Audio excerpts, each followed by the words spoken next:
And welcome back to the back nine of the Stafford Open, first round at Stafford Woods, located in Voorhees, New Jersey. This is the Disc Golf Pro Tour Silver Series finale. And this tournament is sponsored by Innova Disc Golf. And our coverage is sponsored by D-Town Disc Golf, established in 2012. If you haven't been, go check them out. I'm Dave Oster, and I'm here with Lou Garcia. Lou, how's it going? It's going great. It's awesome to be here as always. I'm ready to dive right back into this back nine coverage. The front nine was so awesome. All of our players capitalizing on opportunities, overcoming some adversities, and we are right here on hole 10, strolling down what is the tightest fairway on the entire property, shortest hole on the entire property, and still easily could get bogeyed.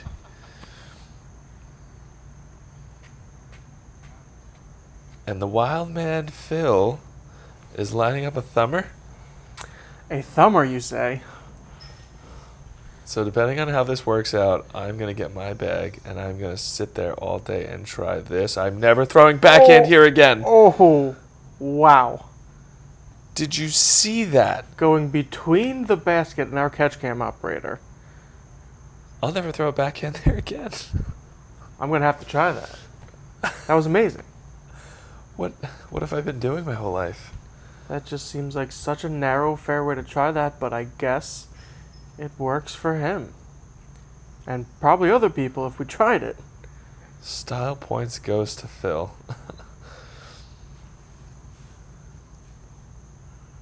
Chandler catching that tree on the right side, and that's why this hole is possible to bogey, because if you get one of those early trees and you kick far enough into the woods, it is tough to get anywhere near the basket.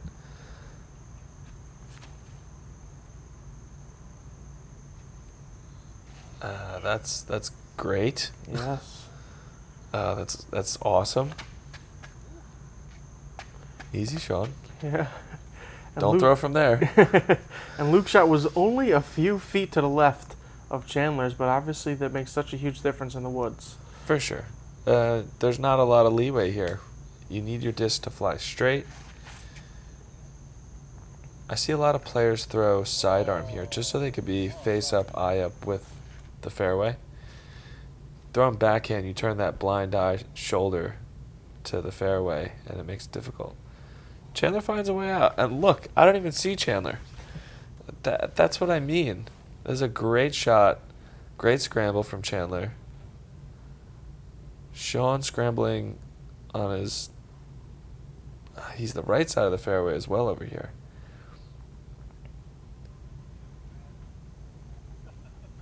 He gives it a little poke. Yeah, Sean was just a little bit closer than Chandler. If he was out in the open, it could have been a bit, but just a little bit too obstructed. Had to go forehand from about 50 or 60 feet. And Phill, Wow. after a crazy thumber, capitalizes on being that close. Let's see that replay. Spins it up, catches those chains, drops in the bucket. That's awesome. Little high bill right in the middle, like we said, it's got to be. I mean, if you're going to come that close to acing, you really want to be able to still birdie. Yes. And he did just that. And that's typically the trade-off for trying to ace something is you go too far past the basket, making the comebacker hard. Right. But Phill kind of getting the best of both worlds there. Absolutely.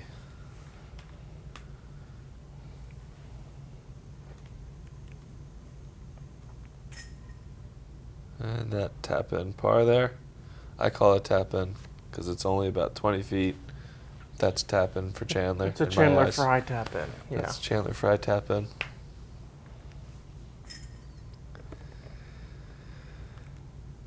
Yeah, Luke grabs another birdie, and that bumps him up to -4. So he's cruising. Chandler giving him love for it.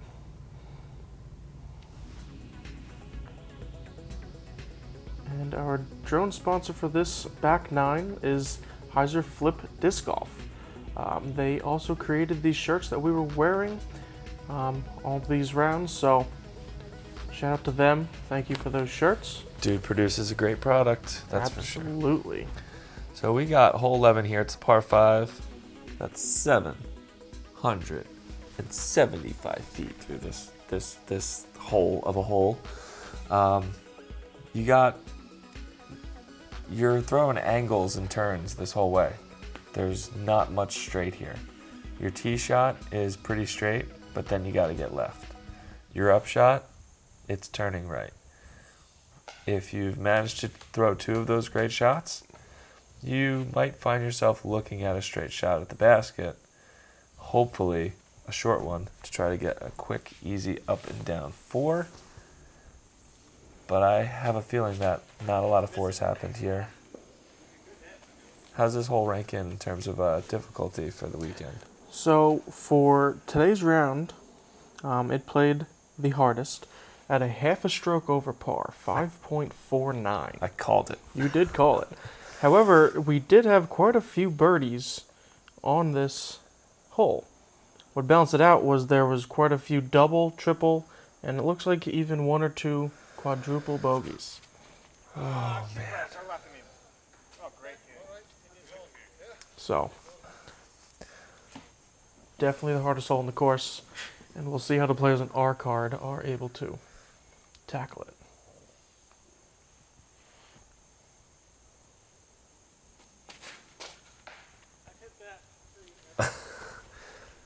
Chandler owning his mistake there.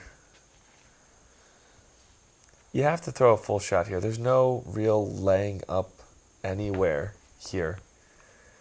The only layup that could ever possibly come on this hole would be, if you're stuck in the woods and you're pitching out, or if you're, too far from the basket. You have to throw a full shot off the tee. Your up shot here, you have to throw a full shot. It's just too long in the woods to be just, throwing 180-foot, 200-foot shots. You'll never get there.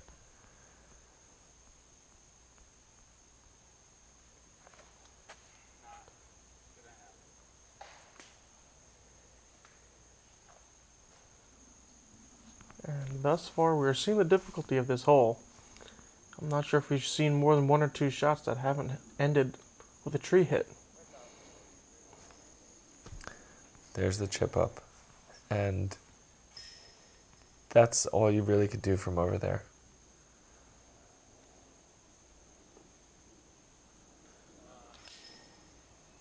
Very close to perfect.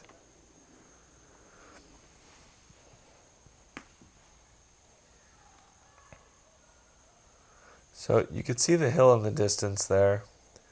You need to turn right, and you need to turn right of those as well. Chandler trying to throw a big, massive ante because of that, and it just comes out a little wide. That tree is feeling it. That was a hard hit with that disc.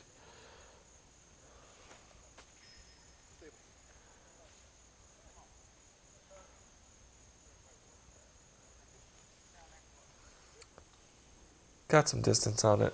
You still got some work left.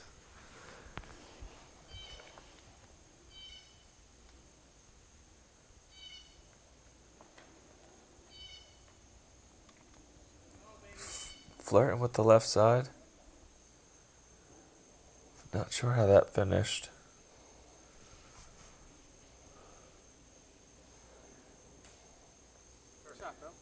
Being on the right side is so difficult here. All these trees in your way, there's no direct line. It's just these wide turns to just try to play with the fairway. But until you're actually on the fairway is the only time you're able to attack really on any shot. Yeah, I think that adds to the difficulty of this hole is that there are a few big wide turns and you really can't cheat the corners because the rough is so thick. No, the fairway is defined. The gaps are there. It's not a impossible hole.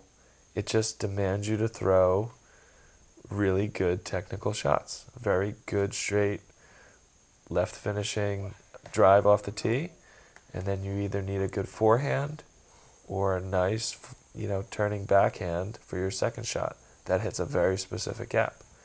If you're missing that, you're scrambling. If you're scrambling, you're flirting with par or bogey. At least, according to the breakdown of this hole. I've been there. Pretty sure we've all been there. This is the last of one of the holes on the course, as I mentioned prior to earlier, was 9, 10, and 11. I want to walk through those 3 holes just sitting at even. Sit down.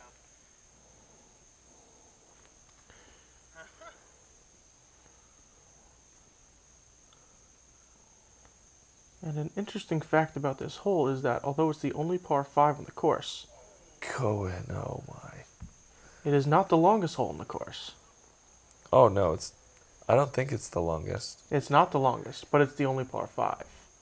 Okay, interesting. Hole 6 is the longest at 781 feet. I just thought that was interesting. Usually the par 5s tend to be longer than all the par 4s, but being in the woods... There's a lot of woods in this woods right here. Yes, lots of woods in the woods.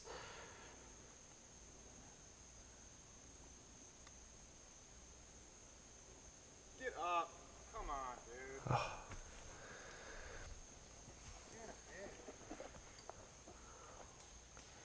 This hole will do that to you. Yeah, I mean, by the time you get down here to putt, you just went through this whole, what could have been like almost 10-minute mental battle, from the tee to the putt.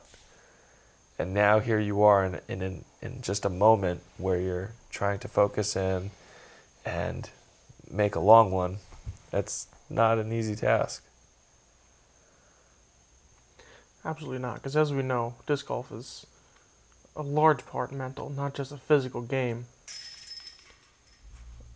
And Chandler with a decent putt for a triple bogey.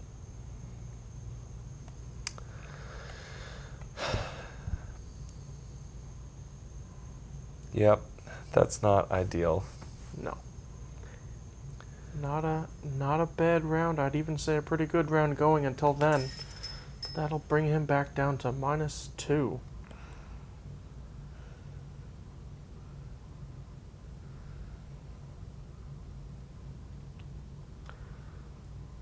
Luke with a par, I believe, will be the only one not losing strokes on this hole. Phill taking a double. Yeah, this course got a couple of the guys here, so look, I think that one of the hardest stretches is over. I think moving forward here, they're going to be able to try to grab some birdies and move on. We're looking at hole 12, par 3, 243 feet. Once again, I mentioned limited ace runs here. This would be one of them. This is one of those stock Hyzer shots that you like to talk about. Yes, a stock Hyzer, although a decent way uphill, probably 30 or 40 feet in elevation, and there are several retaining walls on the left they need to get over. A lot of times uphill shots, you can kind of try to slide one up there. Early inside tree, and that is rolling. That has a long way it can go, too. It does stop eventually, but it is not fun from in there. No, difficult upshot. If you're trying to get to the basket, you're looking for a window, and I'm not sure if there's one there. It's going to be interesting to see what Luke tries to pull off there. The only thing he has going for him is that this hole is only 243 feet. Okay. Threw it a little high, caught some stuff while he was up there. Came up really short, but I'm pretty sure from that distance anything's possible.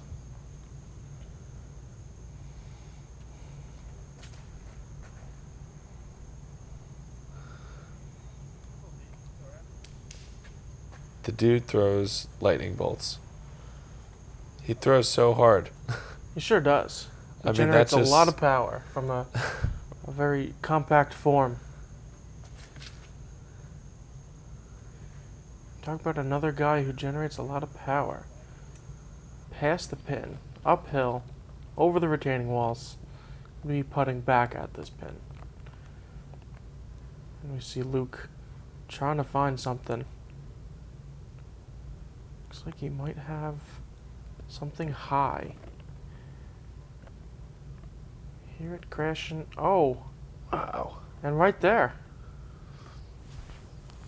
He found one of them windows I was talking about. That's right. But that's the thing. Think about it. Not only do you just see this little window, we know it's not wide open.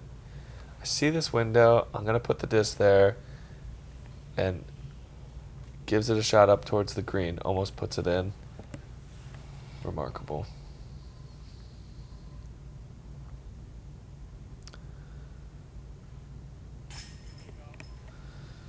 Chandler grabs the bird. Phill was putting from a knee from just a little bit further away. Not his go-to putt.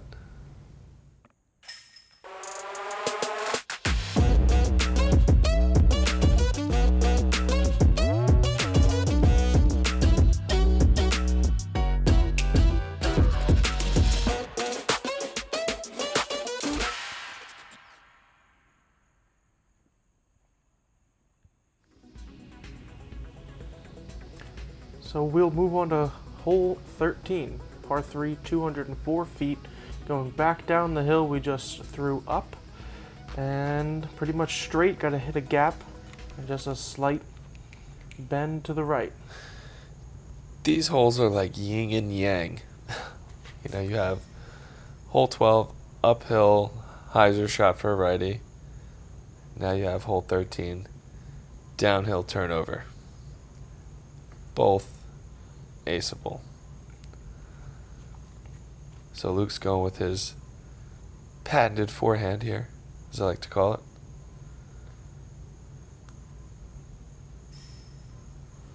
Not a patent pending, No, just patented forehand. it's his patented forehand. Gotcha. Just to clarify. And it works. No more than 10 feet away from the basket.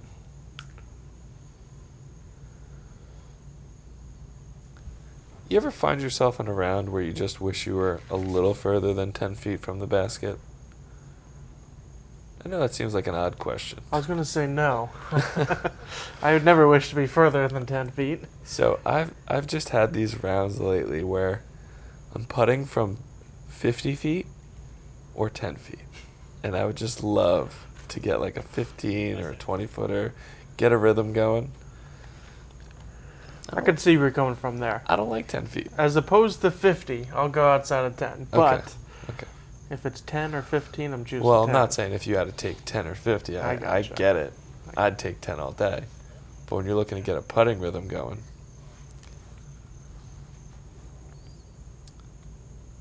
we got back-to-back Phill putts.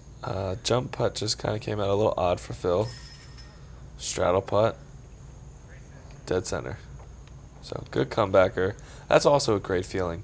If you're not making your long putts or you're running stuff from quite a distance inside circle 2, and you're not worried about missing the comebacker, that's comforting. That gives you a lot of confidence throughout your round to just attack, play without fear. Yeah, like you said, you got a bunch of 50-footers. Keep missing them. As long as you make those 15-footers coming back, that'll help you get in a rhythm. That's for sure. And we got an interesting hole here. This is hole 14. It's short par 3 as well. And the object here, for most players, they're going to try to flex a forehand. And some of the players that don't have that flex forehand will opt for this backdoor backhand shot, which is very difficult to pull off.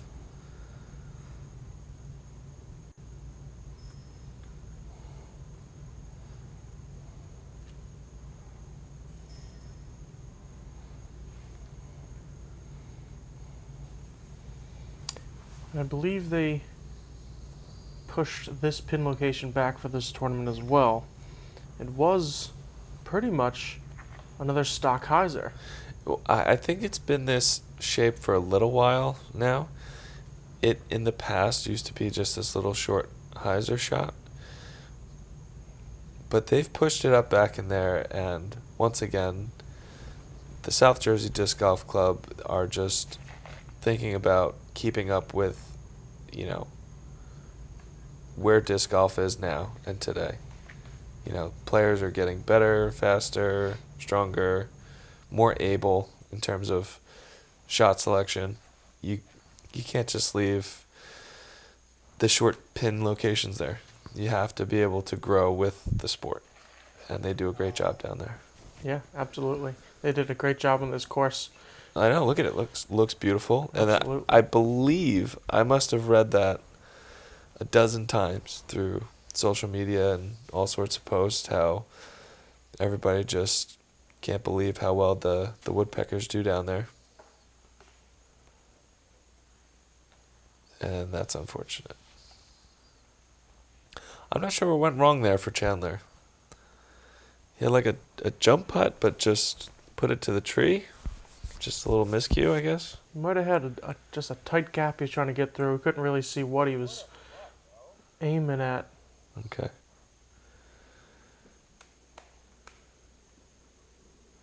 But I think he's still circle's edge, maybe just outside.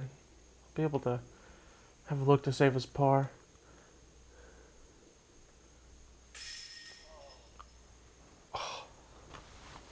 And Phill chains out. So much chains. How does that not stay in?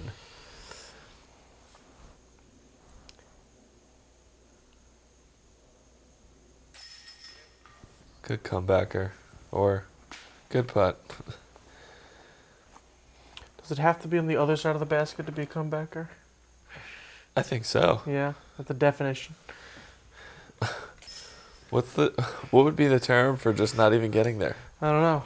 Just The go-getter? just good go-getter. Coining terms here. Well, I don't think that one's gonna stick. If we push it hard enough, it will. Don't worry. Good second try. Yes. In is in.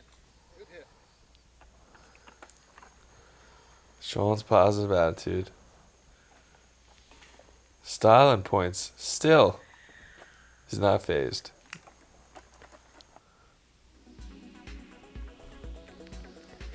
And we'd like to thank HyzerFlip Disc Golf again for sponsoring our back nine drone coverage. They are disc golf and other types of apparel. Check them out at HyzerFlipDiscGolf.com. Yep. If you're looking for any type of custom work done, I know Scott Lewis can work with you, and he has a plethora of products, and he has a great skill set for what he does.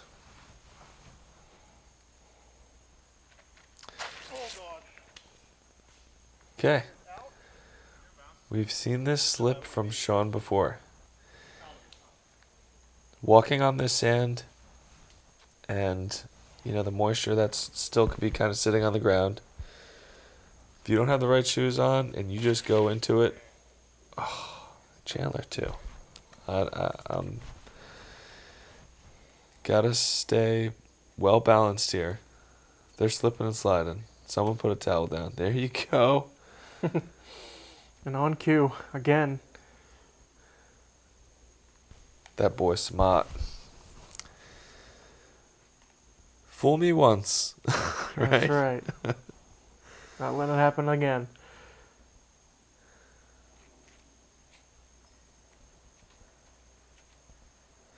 So, I'm saying stay balanced, stay, focused on your weight distribution, and that's something that can help.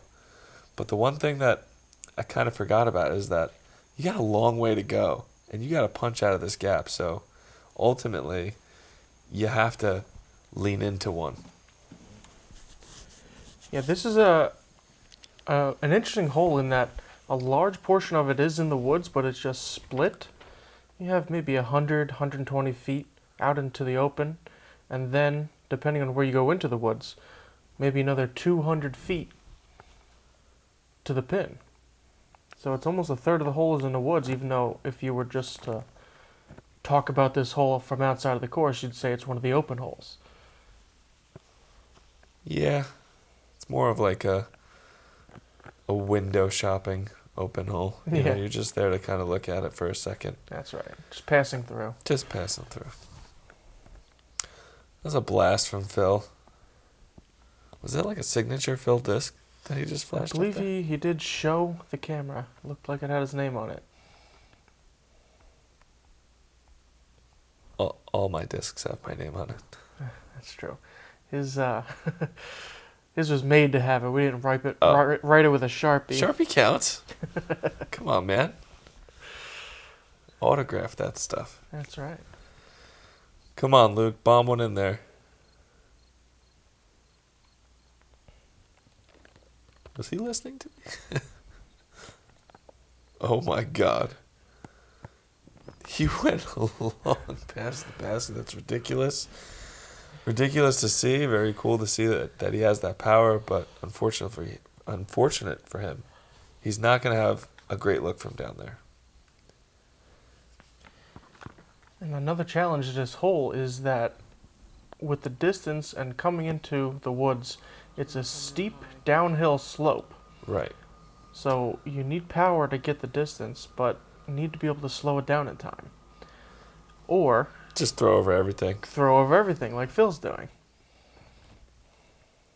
If you're in the right position out in that open fairway out there, I think there's two shots that stick out to me that players like to use. The forehand and the backhand roller.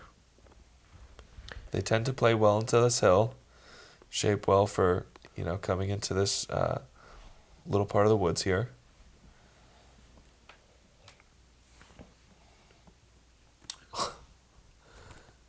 Oh, sit down, sit down, sit down. All right, he's going to be down near where Luke threw his putt. Sit down. All right, that one listened. The other one didn't listen quick enough. Whew. My little heart can't take this. It's like everybody's just blowing past the basket. Get it! Oh! Woo! Look at that. And another Can we get a one replay? from Phill. I believe Excuse me, we guy in the can. booth. Thank you. I'd like to thank our booth guy for bringing in the replay here of Phill smashing in this shot. What a putt. And knows it. He ran it in. Halfway there by the time it hit the chains. Wow, yeah, Luke is like... Ooh. Great shape of a shot. Just you can't ask to make that one every time. And these two players being so far downhill just illustrates how steep this hill is that we're playing. And you can see by how built up the green has to be with the retaining wall above and below it. Just to make one flat putting surface. Yeah. This is another one of the signature greens on this course. It's beautiful. And it's beautiful. I want this in my backyard. That'll be nice. Nice fire pit, some chairs. Be great. All right. What do we have here? Hole 16? Par 4, 545 feet. This is what I think of when I think of an open hole. Yeah, this is a lot like... It's a lot like the tee shot to hole 5. I think it plays a lot easier than hole 5. It's up to you to make the mistake here. And I think Phill just actually made a mistake here. Now, round 1, Phill ripped one over the OB, never came back in. Back 9, hole 16, he did the same thing. He didn't learn from his mistake. And just like on hole 5, Luke going forehand here. And that's plenty safe.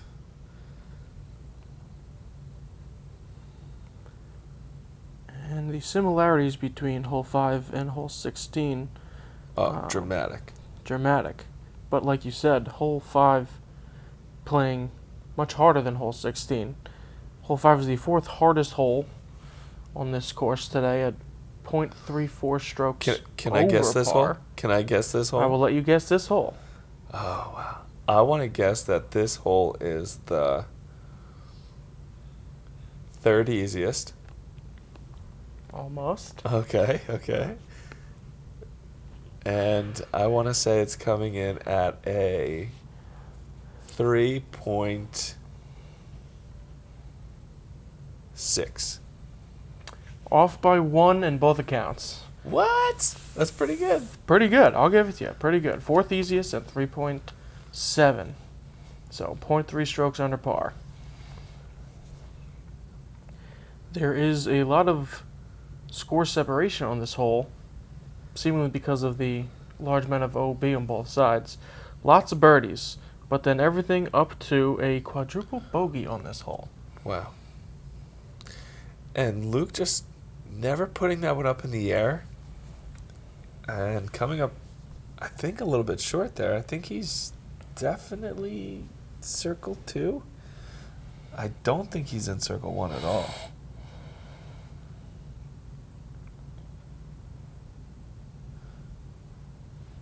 Sean almost finding in the back there's some OB, and he is just inside that, so he is just inside circle 1, probably somewhere around 28 feet. Phill needs to slow down. Oh, I think It's in. right on the line. He cannot get any closer than that. Thank the woods for skinny string. I believe that went out of bounds and kicked back over the line is what it looked like. I don't Kicked off care. of the It's grass. in. That's right. It doesn't matter. It's in though. It's only documented here. Yeah, Luke is in circle 2. Banging in that putt. To the hanging basket. Are we going to call the booth again? We'll call the booth. You call it, you got it. Halfway outside. Look at that pitch, that reach. Who does his putt remind? Tell me who has a putt like Luke? Because every time I see him putt, I keep thinking a specific individual. I was going to say nobody has a putt like Luke. Oh. But Luke. Wow. But sure. if you're thinking of someone specific, I don't know who it is. I think his putt looks like Climo's putt. You know? Once you say it. That clicks. That pitch, that thumb down, that that reach. I think the thing about Climo's putt is that he just puts it out there and he bangs his hand and he leaves his palm and everything there. It's not this open hand follow through. It's this jolted A lot of short wrist flick motion. little flicker.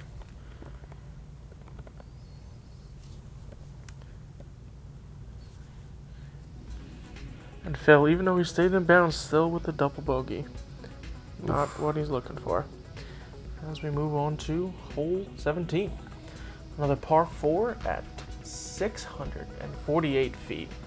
I think we have another dog leg, Lou. Yeah, this hole, once again, another great revision to this hole. They've pushed this pin further back. It makes this hole that much tougher. This hole was tough to begin with. You're up top here, throwing your drive. You have a gap that I think Luke can't walk through with his arms open. And it just goes down there, and then it just turns right. Look at that. You can barely tell which is the gap because there's so many trees. Yeah. Oh, and it's still going. Yeah, I think Luke, this is the second time this round, Luke's getting these caroms, these glances off the trees, and they're still getting forward pushes down the fairway. So good for him. And why can't that be me?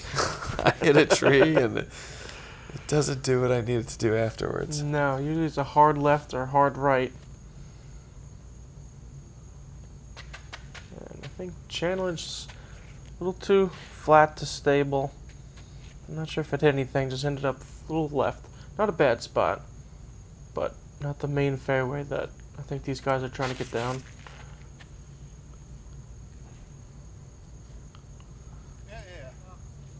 That's pretty good.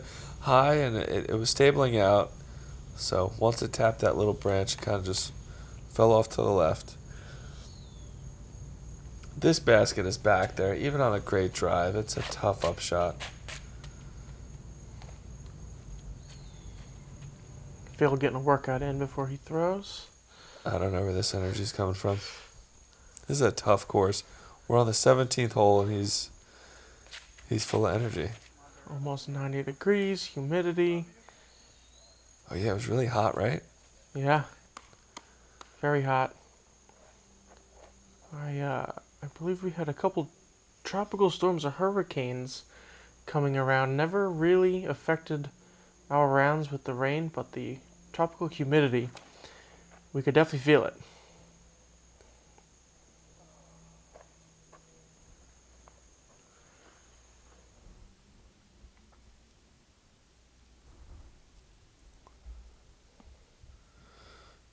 Sean looks like he's trying to craft up some sort of a flex shot, but I think he just pawed this forehand off to the left.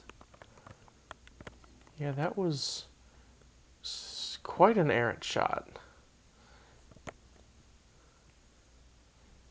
As Chandler kicks off a tree hard right and also ends up in not a great spot. So Luke with the best drive, and he is easily still 200 feet away. And now he's 2. Great forehand.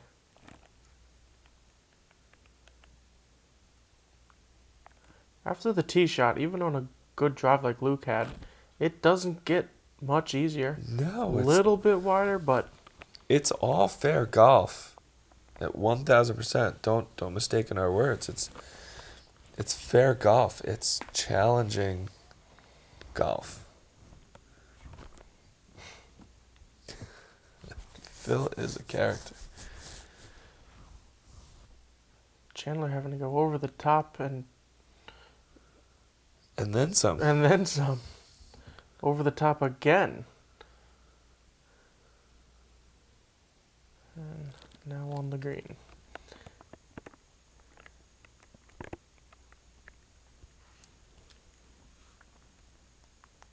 Is this Sean for par? Sean for par.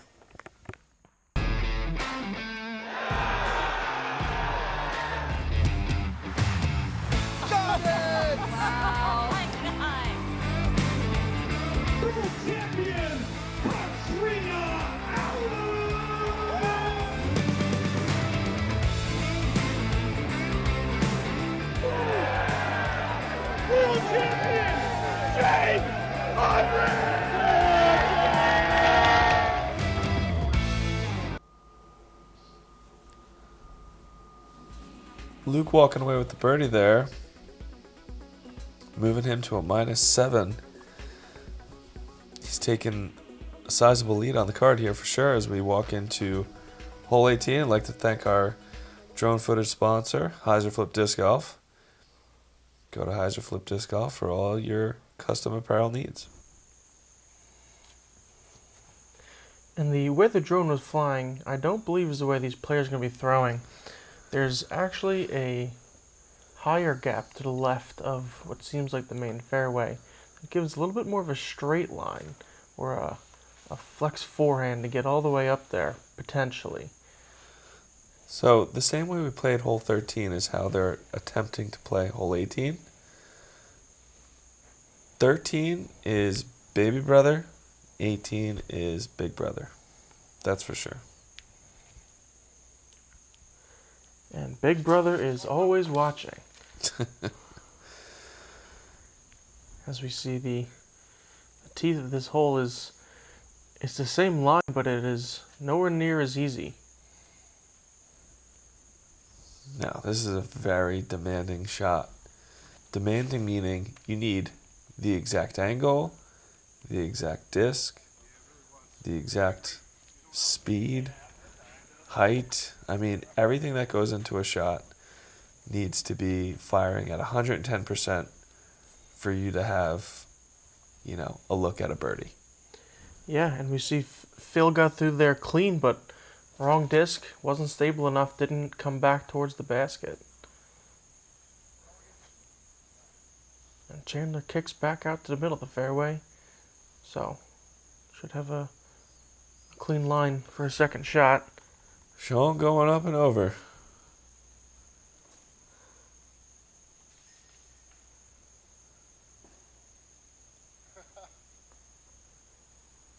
And it hit something else on his way down.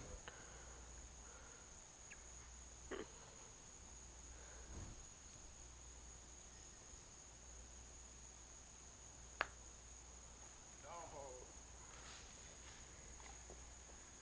50 feet at a time. That's one way to do it, right? It's one way to do it. We know it's not the way you want to do it. That's how I like to play disc golf in the woods. 50 feet at a time. Less stressful that way. Do you go driver or do you go putter? Probably fairway. Fairway. All right. That's a great upshot. Tap in the par, walk away. Finish that round, -7. That'll be Luke's score.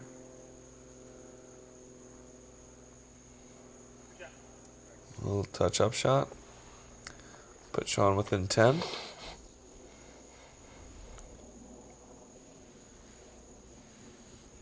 Chandler's got a look just... Oh, this push almost... Right off the rim of the cage. And Phil's got a little bush to contend with himself here. He knew it out of his hand. But He knew it. still showing us he's having fun out there. Chandler finishing off with a bogey. Had a pretty good front nine. Not the back nine he was looking for. Just a handful of holes that really did it for him. Thanks for having me.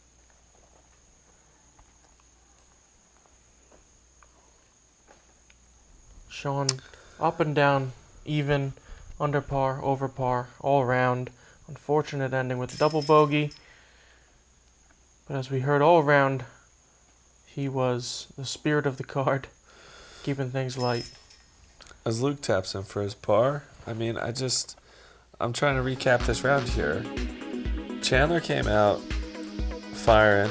He was doing great that front nine. Phill was doing great on that front nine. And the back nine just got him, They're going to have to go to the drawing board. They're going to have to make some corrections. I don't know necessarily that it had anything to do with breaks. I think they just miscued on some shots. And they're just going to have to regroup for second round and hit it hard.